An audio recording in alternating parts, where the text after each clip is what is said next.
ನಾನು ನಿಮಗೆ ಲಾಸ್ಟ್ ವಿಡಿಯೋದಲ್ಲಿ ಕಾಂಪೌಂಡಿಂಗ್ ಪವರ್ ತಿಳಿಸ್ಕೊಟ್ಟಿದ್ದೆ. ಆ ಪವರು SIP ಮೇಲೆ ಹೇಗೆ ವರ್ಕ್ ಆಗುತ್ತೆ ಅನ್ನೋದಕ್ಕೆ ಸಣ್ಣದಾಗೆ ಒಂದೇ ಒಂದು ಎಕ್ಸಾಂಪಲ್ ಕೊಡ್ತೀನಿ ನೋಡಿ. ಫಾರ್ ಎಕ್ಸಾಂಪಲ್, ನಾನು ಪ್ರತಿ ಸಲ ಹೇಳ್ದಂಗೆ ನೀವು ತಿಂಗಳಿಗೆ 1,000 ರೂಪಾಯಿನ ಸೇವ್ ಮಾಡ್ಕೊಂಡು ಹೋಗ್ತಾ ಇದ್ರೆ 10 ವರ್ಷಕ್ಕೆ ನಿಮ್ಮದು ಇನ್ವೆಸ್ಟ್ಮೆಂಟ್ ಅಮೌಂಟು 1,20,000 ರೂಪಾಯಿ ಆಗುತ್ತೆ. ವರ್ಷಕ್ಕೆ 12,000 ಥರ 10 ವರ್ಷಕ್ಕೆ 1,20,000 ರೂಪಾಯಿ. ಅದೇ SIP ನಲ್ಲಿ ವರ್ಷಕ್ಕೆ 12% ಅಂತ ಗ್ರೋತ್ ಅಂತ ಅನ್ಕೊಂಡ್ರು ಕೂಡ, ಅದೇ ನಾನು ಲಾಸ್ಟ್ ವಿಡಿಯೋದಲ್ಲಿ ಹೇಳ್ದಂಗೆ ಕಾಂಪೌಂಡಿಂಗ್ ಅಲ್ಲಿ ಈಗ ಒಂದು ಇನ್ವೆಸ್ಟ್ಮೆಂಟ್ ಅಮೌಂಟ್ಗೆ ಬಡ್ಡಿ ಅಂತ ಬರುತ್ತೆ, ನೆಕ್ಸ್ಟ್ ಮಂತ್ಗೆ ಆ ಬಡ್ಡಿ ಬಂದಿರೋ ಅಮೌಂಟ್ಗೂ ಕೂಡ ಇನ್ನೊಂಚೂರು ಅಂತ ಬಡ್ಡಿ ಬರುತ್ತೆ. ಸೊ ಕೂಡ್ಕೊಂಡು ಹೋಗ್ತಾ ಇರುತ್ತೆ. ಆ ರೀತಿ ವರ್ಷಕ್ಕೆ 12,000 ಇನ್ವೆಸ್ಟ್ಮೆಂಟ್ ಥರ 10 ವರ್ಷಕ್ಕೆ 1,20,000 ರೂಪಾಯಿ ಇನ್ವೆಸ್ಟ್ಮೆಂಟ್ ಆಗುತ್ತೆ. 10 ವರ್ಷ ಆದ್ಮೇಲೆ ನಾವು SIP ಮಾಡಿದ್ದು ನಮ್ಗೆ ಎಷ್ಟು ಸಿಗ್ಬೋದು ಅಂತ ಗೊತ್ತಿದೆಯಾ? 2,32,339 ರೂಪಾಯಿ ವರ್ಷಕ್ಕೆ 12% ಇಂಟ್ರೆಸ್ಟ್ ಅಂತ ಲೆಕ್ಕ ಹಾಕೊಂಡ್ರೆ. ಸೊ 1,20,000 ನಿಮ್ಮದು ಟೋಟಲ್ ಇನ್ವೆಸ್ಟ್ಮೆಂಟ್ ಅಮೌಂಟ್. ಸೊ ನೀವು ಕೈಯಿಂದ ಅಥವಾ ನಿಮ್ಮ ಬ್ಯಾಂಕಿಂದ ಕಟ್ ಆಗಿರೋಂಥ ಅಮೌಂಟ್.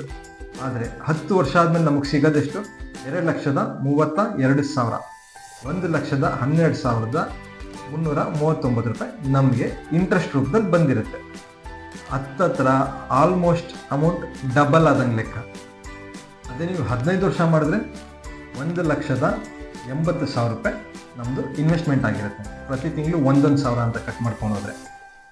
ಆದರೆ ನಮಗೆ 15 ವರ್ಷ ಆದಮೇಲೆ ಈ SIP ಇಂದ ಬರೋ ಅಮೌಂಟ್ ಎಷ್ಟು ಅಂತಂದರೆ 5,04,000 ರೂಪಾಯಿ. ಸೊ ನಾವು ಇನ್ವೆಸ್ಟ್ ಮಾಡಿರೋದು 1,80,000 ಆಗಿರುತ್ತೆ. ನಮಗೆ ಎಕ್ಸ್ಟ್ರಾ ಅಮೌಂಟ್ ಸಿಗೋದು 3,24,000 ರೂಪಾಯಿ.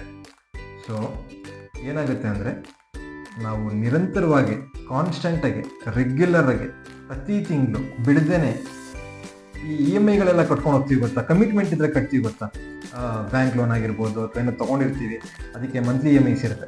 ಆ ರೀತಿ EMI ಅಂದ್ಕೊಂಡು 1,000 ರೂಪೀಸ್ನ ಕಟ್ಕೊಂಡು ಹೋಗ್ಬಿಟ್ರೆ ಸಾಕು, ನಮಗೆ ಮುಂದಕ್ಕೆ ಫ್ಯೂಚರ್ಗೆ ಒಳ್ಳೆ ರಿಟರ್ನ್ ಸಿಗುತ್ತೆ. ಈಗ ನಿಮ್ಮ ಹತ್ರ ಏಜ್ ಇರುತ್ತೆ, ಇನ್ನು 20s ಇರ್ತಿರೋ 30s ಇರ್ತಿರೋ, ಆ ಏಜಲ್ಲಿ ಇರ್ತೀರ. ಓಲ್ಡ್ ಏಜ್ ಆದಮೇಲೆ ಎಷ್ಟೋ ಜನಕ್ಕೆ ರಿಟೈರ್ಮೆಂಟ್ ಪ್ಲಾನ್ಸ್ ಅಂತ ಏನೂ ಇರಲ್ಲ ಅಥವಾ ಬ್ಯಾಕಪ್ ಇರಲ್ಲ.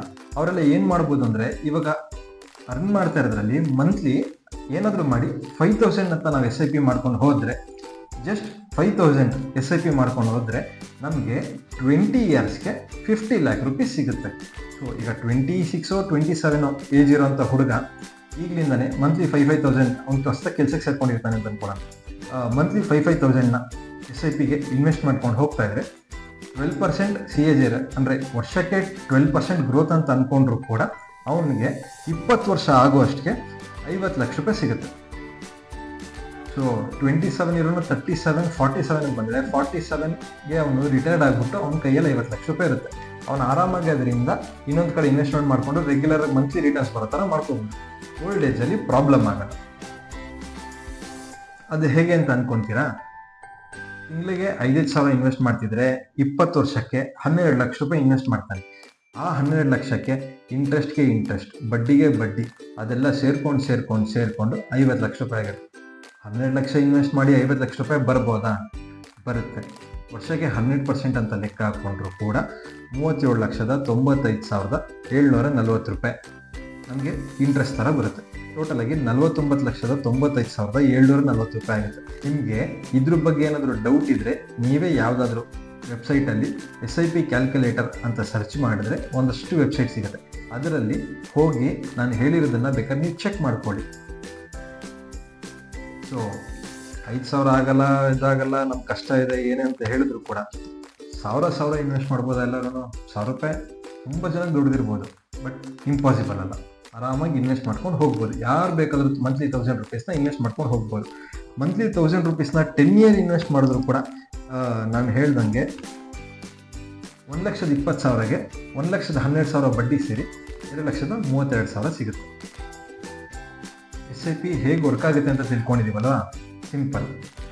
ನಾವು ಹಾಕ್ತಾ ಇರೋ ಅಮೌಂಟ್ಗೆ ಇಂಟ್ರೆಸ್ಟ್ ಬಂದು ಗ್ರೋತ್ ಆಗಿ ನಮಗೆ ಮುಂದೊಂದು ದಿನ ಲಂಸಮ್ಮಾಗಿ ಅಮೌಂಟ್ ಸಿಗುತ್ತೆ.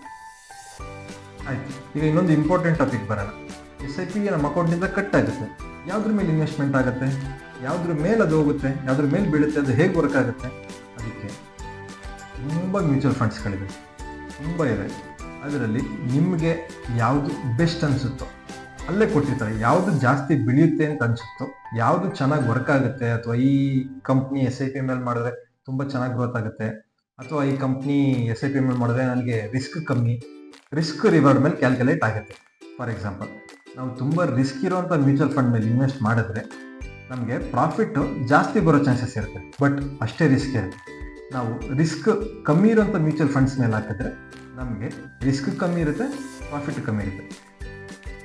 ಇದರಲ್ಲಿ ಡಿವೈಡ್ ಆಗುತ್ತೆ, small cap, mid cap, large cap ಅಂತೆಲ್ಲ. ಅದನ್ನೆಲ್ಲ ಹೋಗ್ತಾ ಡೀಟೇಲ್ ಆಗಿ ನಾನು ಅಪ್ಕಮಿಂಗ್ ವೀಡಿಯೋಸಲ್ಲಿ ಹೇಳ್ಕೊಂಡು ಹೋಗ್ತೀನಿ. ಸೊ SIP ಬಗ್ಗೆ ಪೂರ್ತಿ ಅರ್ಥ ಆಗಿಲ್ಲ ಅಂದ್ರೂ SIP ಅಂದರೆ ಏನು ಅಂತ ಯಾರಾದ್ರೂ ಕೇಳಿದ್ರೆ ಅವ್ರಿಗೆ ಅರ್ಥ ಮಾಡಿಸೋಷ್ಟು ತಿಳ್ಕೊಂಡಿದ್ದೀರಾ ಅಂತ ಅಂದ್ಕೊಳ್ತೀನಿ. SIP ಅಂದರೆ ಇನ್ನೂ ಸಿಂಪಲಾಗಿ ಹೇಳಬೇಕು ಅಂದರೆ, ಎವ್ರಿ ಮಂತ್ ಲೋನ್ ಕಟ್ಕೊಂಡು ಹೋಗ್ಬಿಟ್ರೆ ಮುಂದೊಂದು ದಿನ ನಮಗೆ ಜಾಸ್ತಿ ದುಡ್ಡು ಬರುತ್ತೆ. ಇಷ್ಟೇ. ಅಂದರೆ ಪ್ರತಿ ತಿಂಗಳು ನಾವು ಇನ್ವೆಸ್ಟ್ ಮಾಡೋದನ್ನು ಅಭ್ಯಾಸ ಥರ ಮಾಡ್ಕೊಳ್ಬಾರ್ದು. ಸೊ ಇಲ್ಲಿಗೆ SIP ಅಂದ್ರೆ ಏನು ಅಂತ ಅರ್ಥ ಆಗಿದೆ ಅನ್ಕೊತೀನಿ, ಮತ್ತು ಅದು ಹೇಗೆ ವರ್ಕ್ ಆಗುತ್ತೆ ಅಂತ ಕೂಡ ಅರ್ಥ ಆಗಿದೆ ಅಂತ ಅನ್ಕೊತೀನಿ. ಇವತ್ತಿಗೆ ಈ ವಿಡಿಯೋ ಮುಗಿಸ್ತಾ ಇದ್ದೀನಿ. ಧನ್ಯವಾದಗಳು.